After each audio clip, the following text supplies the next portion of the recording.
السلام علیکم ورحمۃ اللہ وبرکاتہ۔ محترم سامعین کرام، امید ہے آپ سب خیر و عافیت سے ہوں گے۔ عید کے دن بعض لوگ قبرستان جانے کا اہتمام کرتے ہیں، تو کیا عید کے دن قبرستان جانا صحیح ہے یا نہیں؟ آئیے اس سلسلے میں ہم مادر علمی دارالعلوم دیوبند اور علامہ بن نوری ٹاؤن کراچی کا فتویٰ دیکھتے ہیں کہ اس میں کیا لکھا ہوا ہے۔ آپ حضرات سب سے پہلے علامہ بن نوری ٹاؤن کراچی کا فتویٰ سماعت فرمائیں، جس کو آپ سننے کے ساتھ ساتھ اپنی اسکرین پر بھی دیکھ سکتے ہیں۔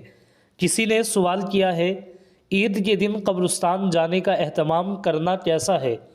جواب: عید کا دن خوشی اور مسرت کا ہوتا ہے۔ بسا اوقات خوشی میں مصروف ہو کر آخرت سے غفلت ہو جاتی ہے اور زیارت قبور سے آخرت یاد آتی ہے۔ اس لیے اگر کوئی شخص عید کے دن قبر کی زیارت کرے تو مناسب ہے، کچھ مضائقہ نہیں، لیکن اس کو لازم اور ضروری سمجھنا، خواہ یہ التزاماً عملاً ہی صحیح، جس سے دوسروں کو یہ شبہ ہو کہ یہ چیز لازمی اور ضروری ہے، درست نہیں۔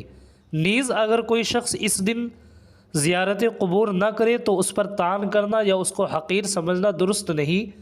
اس حوالے سے احتیاط لازم ہے۔ کرام، یہ تھا علامہ بن نوری ٹاؤن کراچی کا فتویٰ۔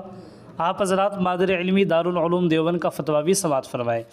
کسی نے پوچھا ہے کہ کیا عید کے دن قبرستان جانا جائز ہے؟ اس کا جواب یہ ہے، جائز ہے۔ واللہ تعالی عالم۔ دارالفتہ دارالعلوم دیوبند۔